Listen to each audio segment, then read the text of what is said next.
Can we turn to these, let's turn then to these government documents. They produced 5 documents from the best of both worlds, so-called.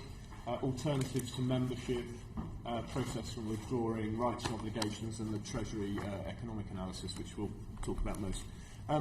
Could you just, before we get started, just contrast the resources available to the Vote Leave campaign with the resources available to government in the production of all these documents? Blimey, no, I couldn't do that very accurately, but we've got roughly a staff of 70, but they have to do all sorts of different things, from campaign events to you name it. There's a massive asymmetry. There's a massive asymmetry. Yeah. And do you think it was material that the government has waded in with this additional leaflet and website? Do you think it's what? Do you think it was material to the campaign that they've waded in with this leaflet and website before the formal further period? I think it was. I think it would have been better if taxpayers' money had not been spent on what's essentially propaganda. On the other hand, I do think it's reasonable for the Treasury to do various kinds of analyses on these.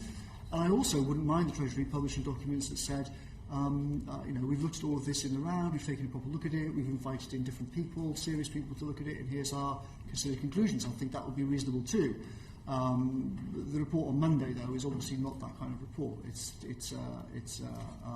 something else. Just to run through each of these very briefly, the first one is the best of both worlds, which is claiming we've got a special status in a reformed European Union. Obviously, I've read Vote Leave research on it. Can you just characterise Vote Leave's position on this claim that we've had a reformed European Union with a special status for the UK? I think that all you really have to do is look at, if you look at what the government's deal is, it is very clear that it changes approximately nothing of any seriousness in terms of our relationship with the European Union. If you go back and compare all the things that the Prime Minister promised he would do over the years, all the things he said he would change, almost none of them have actually been changed. Most obvious example probably is the Charter of Fundamental Rights in 2009. He guaranteed that we would have, quote, a total opt-out, unquote. And of course, he didn't even ask for anything to change. Never mind did he get any change. That gives the ECJ power to interfere in practically anything that they want to from now on. So the idea that he's changed the European Union system, I think, is laughable. The idea that, well, there's also a more fundamental legal point about his deal. His deal is completely subject to what the European Court of Justice decides to do. And we've had a perfect example of this before. The Danes thought that they'd negotiated a new deal in 1992, all signed in exactly the same way that David Cameron's deal has been signed. And the Danes went home and thought, oh, well, we've got a few things back, right? And the ECJ looked at it and said, no, we don't like that. We're tearing it up. The ECJ will decide how much of David Cameron's already pathetic deal survives the mincer. And the history is that the ECJ interprets all of these things in a way that enhances the power of the ECJ. On the alternatives to membership, possible models for the UK outside, do you think it rises to the challenge of the UK's relationship to Europe? Or do you think you've talked about quite a significant reordering of the European system of nation states. Do you think the alternatives to membership paper even comes close to meeting the challenge of the days we face?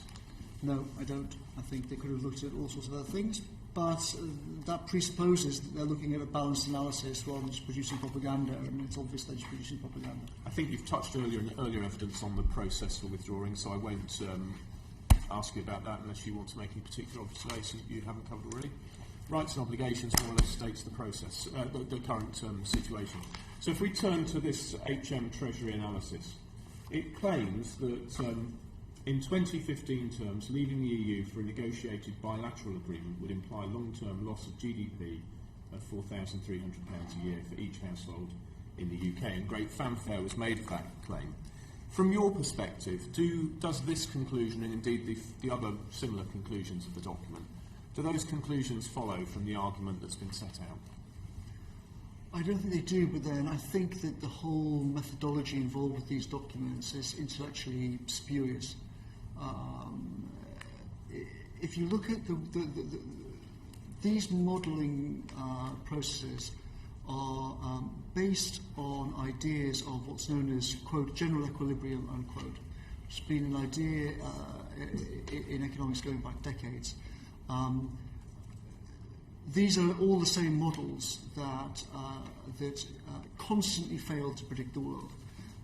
This is not the forum to go into it, but I would anyone inclined to take seriously this kind of modelling should go and read what Nobel Prize-winning physicists say about these sort of models. They're garbage. These general equilibrium models are not constructed in a way that make accurate forecasts about anything, and therefore I would not take them seriously. Overall, there's a general point about them, which is they're saying what happens to. We think that trade and investment, that freer trade and more investment flows are a good thing. I agree with the Treasury about that. That's an uncontroversial view. They are assuming that that over the next 15 years, Britain's trading relationships and investment relationships with the EU will be less free and less liberal than they are now. And in my opinion, that's at least an arguable assumption. I think it's a wrong assumption. And therefore, the modelling does not follow, even if you agree with their modelling methodology, which I think is not intellectually serious. After we've won, I'll look forward to discussing the flaws in these models with you. But just to conclude, are there any particular assumptions laying behind this document which you particularly would want to challenge? Bearing in mind we have the Chancellor coming in to discuss it shortly. No, I have a personal dislike for these studies that produce numbers like there's going to be £4,318 better off. It implies a kind of spurious precision to predictions where it doesn't exist, and the predictions are bogus.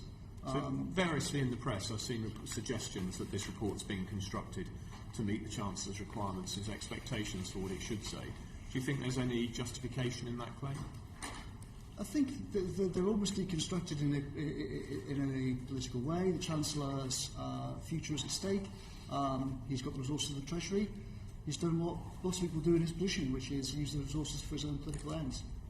Dominic, thanks very much.